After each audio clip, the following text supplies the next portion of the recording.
SpaceX launches its IPO on Friday, and the rocket maker is set to make history in more ways than one, setting the price at $135 a share instead of a range, speedrunning its roadshow, cutting off orders a day earlier than normal, and aiming to go public at an eye-popping $1.75 trillion.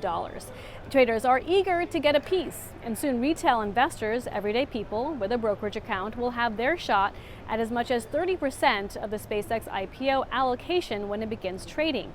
That target blowing past the typical IPO, which normally sees just 5 to 10% set aside for retail investors. But there's a lot you should know before buying in. All signs point to a big first-day pop when SpaceX begins to trade on the NASDAQ.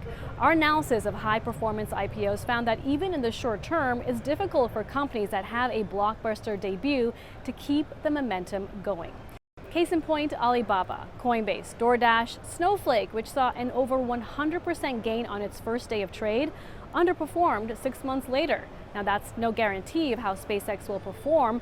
There's lockup expirations, the path to profitability, and other market dynamics all play a role in the performance of newly listed companies.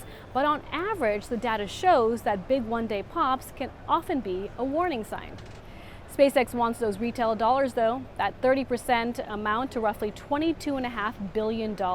And brokerages, including Fidelity, Robinhood, SoFi, and Morgan Stanley's E-Trade, are among those lining up to make shares available.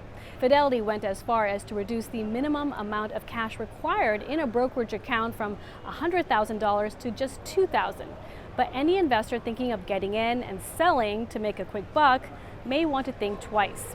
Ahead of SpaceX's IPO, Fidelity and Charles Schwab reinforcing to investors who sell allocated shares in the first 15 days of trade that they will be restricted or even blocked from participating in future IPO deals.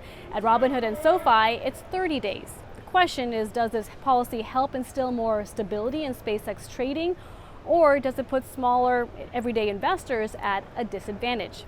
Now, once the company goes public, investors will be watching to see how quickly it will be added to the NASDAQ 100. NASDAQ did adopt a fast entry rule that allows large companies to bypass the traditional waiting period.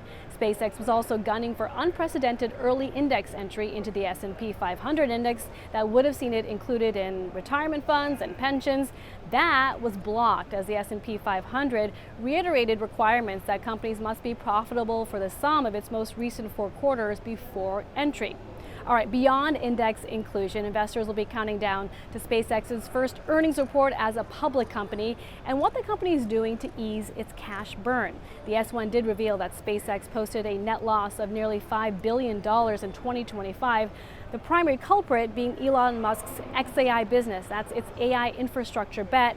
And that business, of course, where expenses tied to GPUs continue to rise. The question is whether investors are willing to overlook SpaceX's massive investments in hopes that Musk can make XAI profitable and orbital data centers a reality.